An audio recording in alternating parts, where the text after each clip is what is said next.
E ai daquele que tirar alguma coisa que está escrito no livro desta profecia. Então, os batistas se identificam com a palavra de Deus. Isto é, os homens podem realmente criar muitas divergências, muitos outros caminhos, mas nós, os batistas, defendemos realmente este princípio bíblico. Então, a Bíblia é uma só.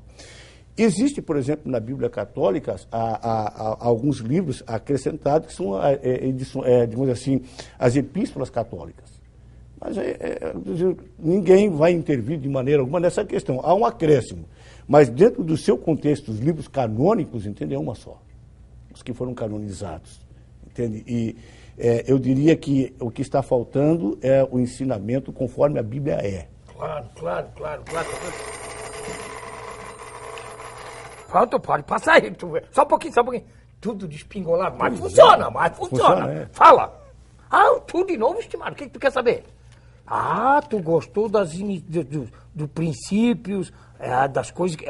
tu gostou, Nodi? Tá, vou fazer. Que pergunta que tu quer? Rapidinho. Como? Tá, só um pouquinho. Ele pergunta pra tu explicar se tu sabe quem escreveu a Bíblia. Que ele disse que deve ter sido um cara muito inteligente. Tá, Nodi, eu já perguntei, ele vai responder. Fica ligado aí, tchau. Quer saber se tu sabe quem é que escreveu essa Bíblia. Porque a Bíblia é uma coisa, quando você começa a olhar aquilo, realmente é uma coisa que você entra, você sente Deus, Jesus no coração. Essa que é a grande verdade. É verdade.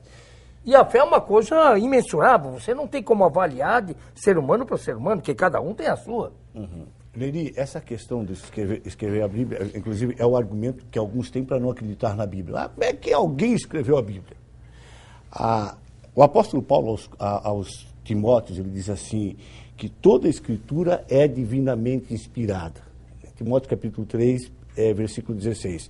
E é proveitosa para ensinar, para redarguir, para corrigir, para instruir, para que o homem de Deus seja perfeito e perfeitamente instruído para toda boa obra. Eu quero te responder da seguinte forma, Neri. Eu tenho algum problema na minha mão aqui, mas eu preciso escrever uma carta para um desses candidatos que tem aí, que eu não vou citar o nome, nem posso. Nem podemos. Mas enfim, eu quero escrever uma carta. De repúdio, inclusive. De repúdio. Pelas mentiras. Que está acontecendo aí. Aí eu disse assim, Neri, olha, eu estou com um problema na minha mão. Aí você faz o seguinte, como eu não vou poder escrever, eu vou te passar essa caneta e um papel, você escreve o que eu vou ditar para você. Aí você vai ditar e eu vou... Eu vou ditar para você.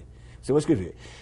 Tudo que eu expressar para você, você vai passar para o papel aquilo que eu estou expressando. Não é o que você pensa. Claro, é o que você... O que eu penso. Eu só estou escrevendo o que você está pensando e está dizendo. E aí, quando chegar ao final, você olha, Neri, também eu não posso assinar, mas eu vou fazer qualquer risco aí, entende? É eu e vamos legalizar isso, é eu, e você está vendo aqui, perante alguma testemunha, sou eu. O que aconteceu? Eu estou passando para o papel, você escreveu para o papel, o que eu tinha para me expressar, e eu me expressei, e essa carta vai chegar no endereço, e até mesmo eu lamentando que não tinha condição, eu tive que pedir ao meu amigo Neri, apresentador Neri, para escrever essa carta. O que acontece? A pessoa recebe uma carta que foi inspirada pelo pastor Almir, e quem escreveu foi o Neri. A Bíblia, a palavra de Deus, ela é inspirada por Deus. Ela é inspirada por Deus. Ela é inspirada por Deus. E você quer ver como é inspirada por Deus? Porque se nós olharmos nas figuras, entende? Nos nossos escritores, nos apóstolos, entende? São pessoas que alguns não tinham conhecimento de letras. Como Pedro era um pescador, entende? Nós podemos olhar, mas Paulo era um doutor, Lucas era um doutor, Paulo era um fazedor de tendas. E nós podemos citar muitas referências da Bíblia de que foram realmente inspirados por Deus. Então eu entendo dessa forma, é uma inspiração divina. Agora vale a pessoa crer realmente e ter fé de que Deus realmente é o autor da Bíblia, e Ele é o autor da Bíblia. E como é que você vê Deus? Você é um pastor, ser humano, o grande líder da Igreja Batista aqui em Rio. Como é que você vê Deus? Porque todo mundo deve ter uma forma de ver Ele diferente. Quando o Nodi e mais esse pessoal liga para você aqui agora, você está entendendo de que realmente você está conversando com eles, está sentindo de que está conversando com ele. Você imagina só, como é que você olha para uma árvore e você percebe a presença do vento? O movimento que aquela árvore faz, a folha onde realmente está batendo o vento, coisa parecida. Você não pega o vento. O vento você não pega. Você não pega, mas você sente a presença dele. Você sente a presença, você percebe. E até muitas vezes o estrago que ele faz. No que diz respeito a ver Deus, sentir Deus, é justamente assim que nós vemos. Deus é espírito, a Bíblia diz. A Bíblia diz assim, Deus é espírito e importa que os verdadeiros adoradores adorem ao Pai em espírito e em verdade. Então, Deus é espírito. Eu sinto a presença de Deus. A minha forma de viver, a transformação, aquilo que Deus fez, enviando o seu Filho Jesus Cristo, né? Para morrer na cruz do Calvário em meu lugar, em seu lugar. Então, nisto eu sinto a presença de Deus e é nesse sentido que nós pregamos a palavra de Deus, porque a experiência que nós vivemos é que nós podemos pregar. Eu nunca posso pregar uma coisa que eu não vivo. Que eu não vivo, que eu não sinto, né? Não sinto. Que eu não posso não pegar na mão, mas eu sinto. Justamente. E uma coisa que me chama a atenção, pastor Almir, eu sempre tenho dito aqui, até em outras situações aí, quando a gente faz assuntos diversos na boca do povo, sim, que o ser humano é uma coisa muito engraçada, assim, engraçado não é divertido. Engraçado é que, às vezes, você para se apegar em Deus, você tem que tomar água na bunda. Para se apegar e valorizar o trabalho do bombeiro, você tem que sentir a água na bunda. Para valorizar o trabalho da polícia, ai meu Deus. E quando você está com o pepino grande, vamos dizer assim, te arrombando, te fuzilando, é que você, meu Deus, aí você tem a fé, você quer que Deus te ajude, aí você quer.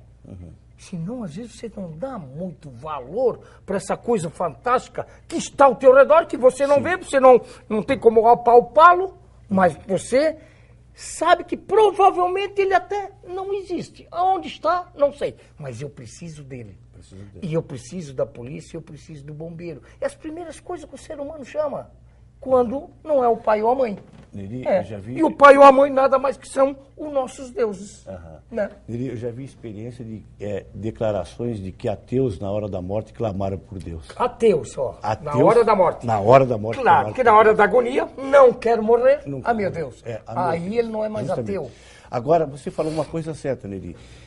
Nós temos um ministério de visitação. Quando nós visitamos os hospitais, eu saio muitas vezes para orar no hospital, já orei no hospital por alguém, eu vou para orar por uma pessoa que eu conheço, tá? E ali existem vários outros leitos. E as pessoas ouvem a oração, de repente, dizem, pastor, eu queria que orasse por mim também. Então, as pessoas, na verdade, estão dóceis, estão quebradas. O ser humano tem tendência a isso, ele só busca a Deus justamente aquilo que você disse. Quando a água realmente está batendo. Batendo na bunda. Esse é o termo. Então, quando nós olhamos que há a existência de Deus e nós clamamos, o homem sente a necessidade de um Deus. Mas nós precisamos procurar o Deus. E não de um Deus. Não é um Deus, porque as pessoas fazem de um pedaço de pau um Deus. As pessoas fazem de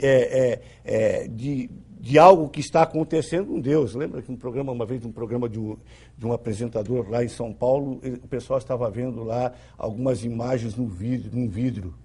E as pessoas logo ali batia ali alguma coisa e se tornava, parece, a fisionomia de alguém, e as pessoas se rendiam diante daquela imagem, entende? Isso acontece, de repente começa a aparecer sangue saindo realmente de ídolos, entende? E as pessoas vão ali, não é Deus que está se manifestando, e não existe isso aí de maneira alguma. Nós não carecemos de um Deus, nós necessitamos de Deus, o Deus verdadeiro. E para encerrar esse bloco, para nós ir ao intervalo e voltarmos depois. E o Jesus Cristo? Eu trouxe uma figura aqui, porque você vê, as coisas vão se modificando, né? A modernidade vem, ele uma época era de um jeito, agora ele aparece de outro jeito. E ele aqui é da época ainda que ele estava... É o mesmo Jesus Cristo que vocês usam? A Igreja Batista tem a mesma fisionomia desse Jesus? Não. Não? Não. Então, qual é a fisionomia do Jesus da Igreja Batista? Deixa eu dizer... Esse aqui é só da Igreja Católica? Não, deixa eu dizer para você. Nós podemos até olhar para si, se identifica com aquilo que a palavra de Deus pode falar, como Jesus era. Eu não posso dizer assim, totalmente, essa é a figura de Jesus. Não é assim de maneira alguma. Por quê? A palavra de Deus diz que Jesus é o Verbo encarnado, e o Verbo se fez carne e habitou entre nós. E vimos a sua glória como a glória do unigênito do Pai. O homem criou. A fisionomia é olhos azuis, é pele clara. Barba, não barba. Comprida, não comprida. Não comprida. Eu pergunto o seguinte, o que é necessário para mim? É saber como ele era, ou saber o que ele fez? Saber o que ele fez. O que ele fez. Claro. E a Bíblia diz que Deus enviou seu Filho ao mundo, Jesus Cristo, né? Para que todo aquele que nele crer não pereça, mas tenha vida eterna. Então, o que ele fez? Ele morreu na cruz do Calvário. Agora, como é? Cabelo comprido, não cabelo comprido, olhos azuis, preto e branco. E também, né, pra nós dizer, ela diz que o bicho era, aqui pra nós dois, hein, falar bem baixinho, diz que era namorador, porque ele era muito bonito, diz que ele era, assim, um galã, diz que o homem era chegado, assim, mas tu sabe que isso é uma coisa também que é muito do ser humano, nós também temos que respeitar, né, porque quem é que não gosta de dar umas namoradas também, né, pastor Almir, claro, né, tu sabe, depois nós vamos entrar nesse assunto mais na frente, tá? Estimado, nós vamos ao nosso intervalo, que depois eu preciso conversar contigo para nós voltar um pouquinho, porque o assunto foi fluindo, e foi muito bom que você realmente conseguiu colocar para a nossa população, nosso telespectador. Mas nós temos que falar da estrutura batista no mundo, dos grandes líderes que eu vi aqui nessa introdução que você trouxe aqui, de Jimmy Carter, ex-presidente dos Estados Unidos, Abraham Lincoln, Bill Clinton e Red Murphy, e tantas figuras que aqui não dá nem para mencionar todas, que nós vamos perder 2, 3 horas só falando nessas figuras, e eu gostaria que você depois, na sequência, falasse para nós e para o nosso telespectador da estrutura batista no mundo. Porque depois que eu vi isso tudo que está aqui, você em casa vai dizer, o papel aceita tudo.